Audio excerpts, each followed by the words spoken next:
Okay, so good morning again, everyone. We are already on our chapter 4 of total quality management. So for the chapter 4, we will discuss the guest and the service setting.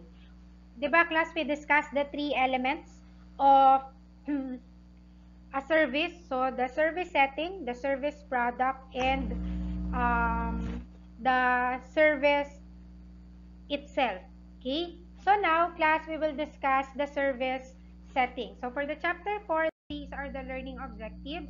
First, at the end of this chapter, the students will be able to clarify the understanding of the importance of service settings, determine how the service environment affects guests and employees, and lastly, apply industry standards to team supervision. So moving forward, let's start and let's define first the service scape. Okay, what do we mean by service scape? When we say service scape, it is the actual physical environment where the act of service is performed, delivered, and consumed. So in simple term, when we say service scape class, this is the ambience of a place.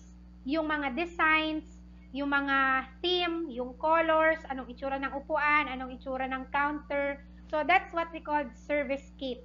The looks or the beauty of the physical environment.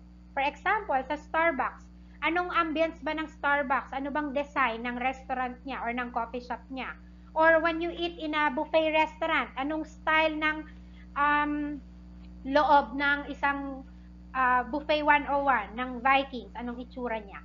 That's what we call service scape. Okay, the physical environment of a facility, the design, the colors, the setup. Okay, now what are the aspects of service scape? Una, yung tinatawag nating spatial, layout, and functionality. When we say spatial layout, it is about the way you arrange the furnishings, the equipment, and the machinery. So in simple term class, when we say spatial layout and functionality, saan nakaposisyon yung mga furnitures ng restaurant mo or ng establishment mo? Paano mo siya inayos or paano mo siya nilagay sa iba't ibang location? So, halimbawa, yung mga chairs, yung mga table, may mga sukat ba yan? May mga spacing ba yan? Yung mga pictures, yung mga picture frames sa wall, may mga taas ba yan? So, that's what we call spatial layout and functionality. The positioning of the different equipment and furnitures sa isang establishment. Okay? Next class is the signs, symbols, and artifacts. When we say signs, symbols, and artifacts, ito yung mga signals wherein it communicated the theme or of the restaurant. Meaning, ito yung mga nilalagay nating mga additional decorations para mag-fit dun sa theme na pinili natin. For example, ang theme ng restaurant natin ay rockstar or rock and roll. What do you think are the signs or the symbols na dapat nakikita natin sa isang restaurant? Na ang more on mga instruments, guitar, ma'am. ganun.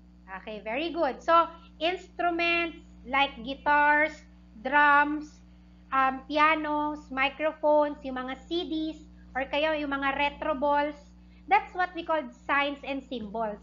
These are the displays or the decorations na magpi-fit dun sa pinipili nating theme or sa pinipili nating tema ng isa ng establishment. Another example is a restaurant wherein they offering mga products na, kunwari ang theme ng restaurant ay haunted. So what do you think are the symbols and artifacts or signs na dapat display ng isang haunted restaurant?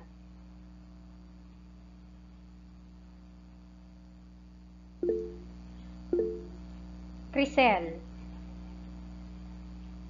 Example po, ma'am, yung mga pang-Halloween, like pumpkin, mga ganun.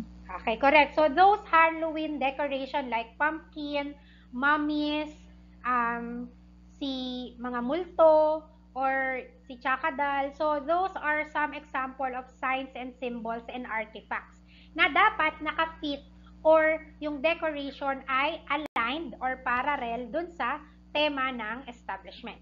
Okay? As simple as that, class. Next, ambient conditions. Class, when we say ambient condition, ito yung ambience. Pag pumasok ka dun sa isang restaurant, ano yung nararamdaman mo? Ano yung feeling mo? Yung restaurant ba na yon ay maingay? Yung restaurant ba na yon ay colorful? Yung restaurant ba na yon ay relaxing? Okay? So, ambient conditions are the feeling that you felt or you feel when you are visiting a certain establishment.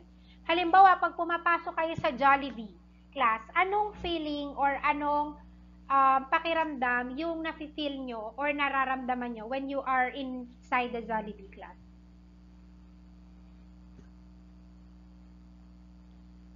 Sabi nila ang Jollibee, okay, Cherry. For me, ma'am, kasi minsan pag napasok sa Jollibee, tas naaamoy ko agad yung food nila, parang nakakagutom agad. Okay, correct. So, it makes you feel hungry because of the taste of their food. So, that's how you feel. That's your ambient conditions. Okay? Another one, when you enter in a historical museum, seeing the different remnants of the past, o yung mga kasaysayan ng nakaraan, what do you feel, class? Micaela. Ma'am, na-amaze po sa mga nakikita. Okay, so you Bago po sa paningin. Okay, you feel amazed or you you become na amaze ka sa Tagalog, class is I forgot the term. Mamangha po. Ayun, na mamangha ka. So the feelings of flourishing, your heart is being flourished because you are being amazed na ay ganito pala nung unang panahon, ay ganito pala yung mga ginagawa nila dati. Class, alam niyo yung trending ngayon, yung si Maria Clara at Ibarra, yung sa GMA7. Opo. Okay. Opo, ma'am. So that's one of the example of ambient conditions, class. Si Clay tama, si Barbie Fortesa.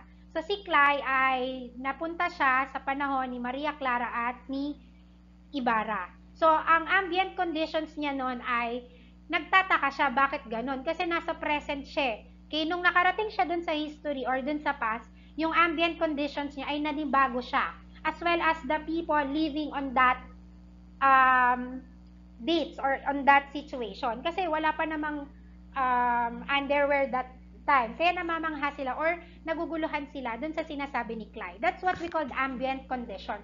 The feeling that you feel when you are inside a certain establishment. Especially pag nasa hotel tayo, di ba? Pag naaamoy natin yung aroma, yung bango na ginagamit nila doon. So, parang nawawala yung stress natin, nare-relax tayo. Okay, so, ambient conditions. Next,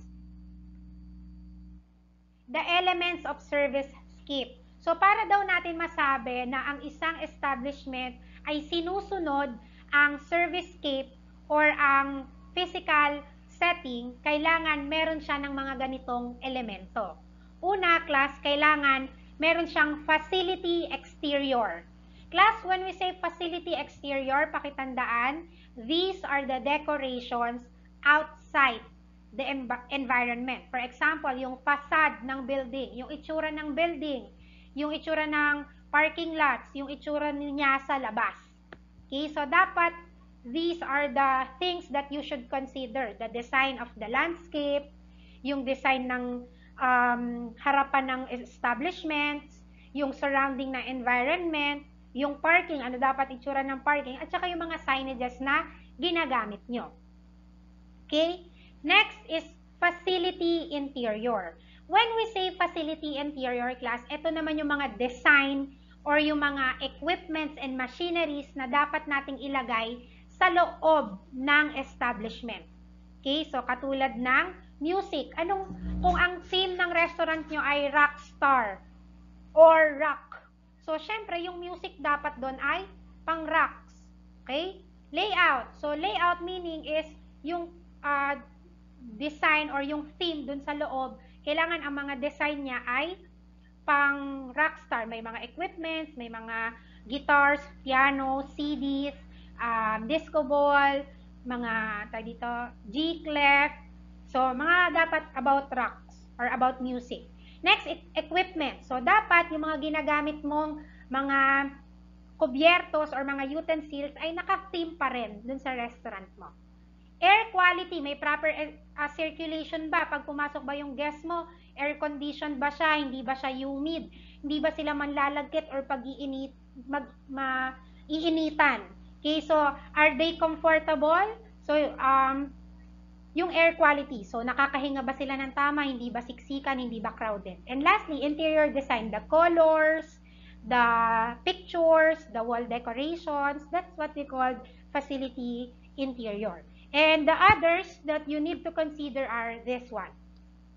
Mostly yung mga marketing collaterals nyo. Dapat kung rockstar yung theme ng restaurant nyo, ganun din yung theme or ganun din yung design ng mga brochures nyo, ng online page nyo, ng mga business cards nyo. Dapat pare-parehas sila. Okay? So, these are the elements of service escape.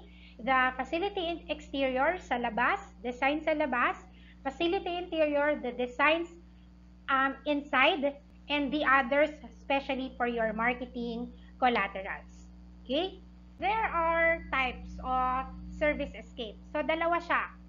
Una, yung tinatawag nating lean service scape. When we say lean service scape, ito yung mga design ng restaurant wherein hindi masyadong bongga or hindi masyadong nitty-gritty, meaning hindi kailangan ng napakaraming decorations. Simple lang. For example, Jollibee, 'di ba? Hindi naman design ng Jollibee lahat bubuyog yung drawing or pati tables, hindi lahat naka-theme. Okay? Meron lang silang theme, for example, sa mga menu nila or sa packaging nila. Pero yung upuan nila, ganun pa din, yung mga simple tables and chairs lang. Okay? Hindi siya katulad ng mga other restaurants na bongga yung theme. So, when we say lean service scape, not all have the same designs. Hindi lahat pare-parehas ng design. Kaya hindi lahat kailangan naka-fit or naka-pattern. Simple lang yung design. Yung kaibahan naman niya is yung elaborate service scape. Yung elaborate service scape, karaniwan makikita natin siya sa mga fine dining restaurant. From the ambience, from the colors, from the utensil, from the waiters, lahat sila on theme. Lahat sila on decorations. Mabusisi. Or marami silang ginagamit na elements para lahat ng services nila ay fit dun sa tema ng kanilang establishment. Okay? Do you get it, class? Do you follow? Yes, ma'am. Okay, so these are the two types of service scape. And lastly, class, what are the importance of service scape? Bakit ba natin kailangang isaalang-alang na magkaroon tayo ng magandang physical environment sa ating mga establishment or sa ating mga negosyo? Okay, the first one is expectations. When we say expectations, di ba napag-aralan na natin, ito yung mga preconceived notions sa isip natin. Kasi halimbawa, we are the client. Tapos nakita natin sa Facebook page, nakalagay doon, BTS restaurant. So, ang expectation mo, yung restaurant na yon ay design na pang BTS. Yung mga binebenta nila ay pang BTS na theme. For example, mga kitchens, mga merchandise item. So, syempre, pumunta ka dun sa restaurant, tapos pagdating mo, hindi naman color violet yung mga color combinations or hindi naman pang BTS yung design. So, it already break your expectations. Okay? Next class is mood and emotion. Sabi nila class, the aroma, the ambience, the design of an establishment lift our mood and emotion. Napapataas niya yung ating mood and emotion. Kaya sa mga hotel class, hindi nyo ba napapansin? Yung sounds doon, yung amoy is relaxing. Because that's the purpose of the hotel. Okay? Kaya tayo pumupunta sa hotel ay para mag-relax, para mag-enjoy. Okay? That's why the servicescape serves as an important aspect in a physical environment. Next, employee satisfaction. When we say employee satisfaction, if maayos yung layout ng isang restaurant, maayos yung kitchen, nasa safety and security, yung location ng mga equipments, ng mga tools, magiging satisfied yung mga empleyado. Bakit? Kasi mas makakapagtrabaho sila ng tama. Kasi isipin nyo, class, sa kitchen, di ba? Nasa hot kitchen kayo, nagluluto kayo ng mga maiinit na pagkain. Tapos, hindi tama yung arrangement ng mga tools and equipment. Di ba? It is prone to your safety and security. So, ikaw, as an employee, mahihirapan kang makapagtrabaho ng tama. But, if the equipments and the facilities are being laid out in correct way, so you will become satisfied kasi hindi ka mahihirapang i-practice yung tasks and responsibilities mo. Shara, naka-open ata microphone mo. Okay? Next is service production factory. Ito mahalaga to sa mga factory class kasi sa factory kasi may step-by-step processes dyan. So, step 1, melting. Step 2, molding.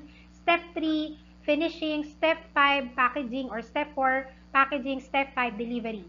So, kapag sa service escape class, syempre hindi naman pwedeng mauuna doon sa arrangement ng mga equipment yung step 5.